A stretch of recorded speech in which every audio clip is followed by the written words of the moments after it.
안녕하세요, 와인 여신입니다. 제가 채널을 시작한 지 아직 반년 정도밖에 안 되긴 했지만 샴페인에 대한 이야기를 꽤 많이 다뤘다고 생각을 했는데 아직까지도 샴페인 얘기를 더 해줬으면 좋겠다는 댓글이 계속 달리더라고요. 그래서 오늘은 샴페인의 모든 것 2편을 준비했습니다. 우리가 1편에서는 샴페인 레이블에 적혀있는 좀 큰 것에 대한 이야기를 했다면 오늘은 더 작은 글씨, 숨겨져 있는 것들에 대해서 얘기를 해볼 거거든요. 작은 글씨를 알면 조금 더 전문가 같아 보이는 거 아시죠? 오늘도 재밌을 거예요. 우리가 조금 더 기본적인 내용은 1편에서 다뤘으니 혹시라도 1편을 못 보셨다면 보고 오시길 추천드리고요. 여기다 달아놓을게요. 그럼 지금부터 시작하겠습니다.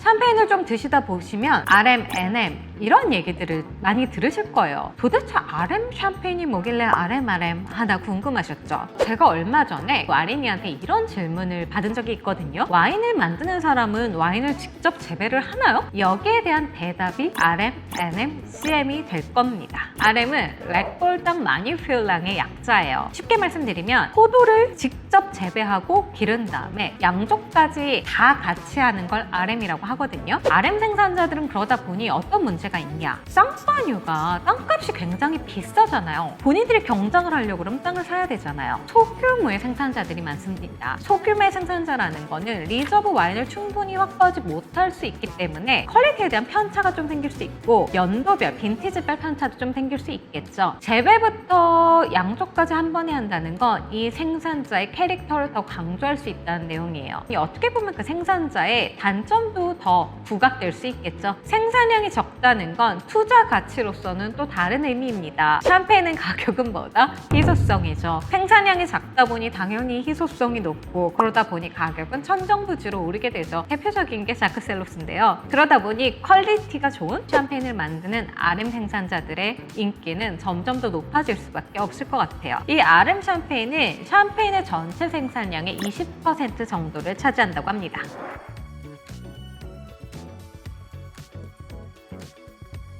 다음은 NM입니다. NM은 네고시앙 마니퓨랑의 약자인데요. 이들은 포도를 직접 경작도 하지만 포도를 사가지고 와서 와인을 만드는 형태의 제조자들을 말을 해요. 우리가 흔히 알고 있는 대형 샴페인 하우스들이 거의 여기에 속한다고 보시면 되겠죠. 제가 소개해드렸던 모에 샹동도 마찬가지, 루이 로더러나 앙리즈로 같은 경우도 다 NM이라고 보시면 됩니다. NM에서 만드는 샴페인이 전체 샴페인 제조량의 70%예요. 우리가 일반적으로 만나는 샴페인들은 다 NM일 수밖에 없겠죠. NM이 많다고 흔하냐? 값어치가 좀 떨어지냐? 전 그렇게 생각하지 않아요. 샴페인에 있어서만큼은 대형 하우스들이 만드는 샴페인이 더 안정적인 퀄리티를 보장한다고 생각합니다. 쌍파뉴는 AOC에서 숙성을 장기적으로 강제하고 있잖아요. 그럼에도 불구하고 이 NM 하우스들은 충분한 양의 리저브 와인을 보관하고 있기 때문에 매년 안정적인 퀄리티로 샴페인을 만들 수 있겠죠. NM은 샴페인 하우스만의 개성들이 또 살아있고 그래서 본인들이 선호하는 NM 샴페인의 브랜드가 존재한다. 이런 개념으로 생각하시면 좋을 것 같습니다.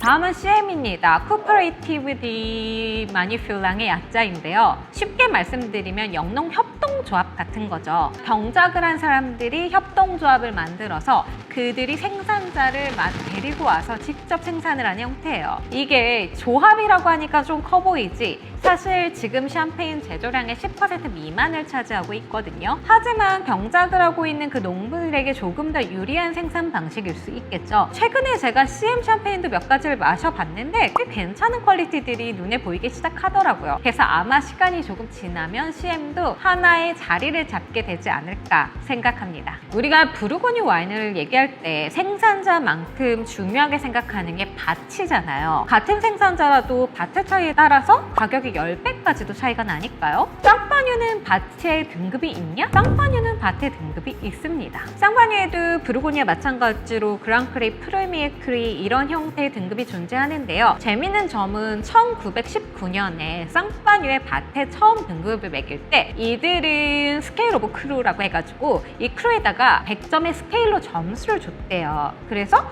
100점 만점을 받아야 그랑크리, 90점에서 99점을 받으면 프리메크리를 받았다고 합니다. 지금 쌍파뉴에는 100점 만점을 받은 17개의 그랑크리와 43개의 프리미어 크리가 있어요. 근데 우리가 쌍파뉴 쌍파뉴에서는 그랑크리, 프리메크리 밭을 열심히 외우지 않잖아요. 그게 왜 그러냐면 쌍파뉴는 부르고뉴와 다르게 약간 샴페인은 블렌딩의 미학이잖아요. 단독 밭에서 만든 포도만을 가지고 만들기도 하지만 섞는 거죠. 그랑크리 밭에 있는 포도들을 섞어서 그랑크리라고 내기도 하고, 그랑크리랑 프리미에크리를 섞으면 당연히 프리미에크리라고 표시를 해야 하고, 프리미에크리끼리 섞어서 프리미에크리로 내는 경우도 있고, 프리미에크리와 아닌 것을 섞으면 아무것도 표시할 수 없겠죠. 그러다 보니 샴페인은 부르고뉴보다는 확실히 생산자 혹은 브랜드를 중요하게 생각하는 경향이 있는 것 같아요. 제가 전에 크룩 편에 소개해드렸던 르메닐이나 당보네 같은 경우를 제외하면은 그랑크리라는 레이블이 엔트리와 프레스티지급의 중간쯤에 위치해 있는 것 같거든요. 물론 크룩처럼 최상위에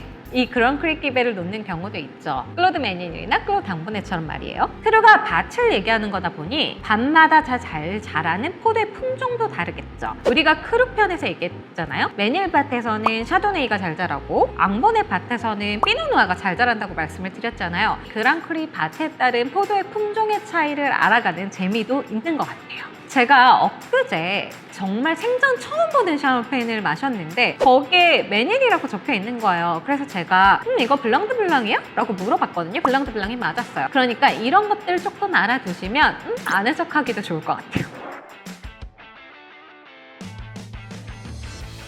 최근 샴페인의 트렌드를 몇 가지만 또 얘기를 해보자면, 우리가 샴페인의 주품종 3가지를 얘기할 때는 늘 샤도네이, 피노누아, 피노매니아를 얘기하죠. 여기서 만년 3등이 피노매니아였는데 요즘 이 피노매니아를 주력으로 잘 만드는 생산자들이 주목할 만합니다. 매니아가 주목을 받으면서 함량을 높이거나 심지어 단독으로 만드는 경우도 생겨났는데요. 요즘 가장 핫한 생산자 중 한 명인 엠마뉴엘 브로쉐, 르오메니에 같은 게 있겠죠.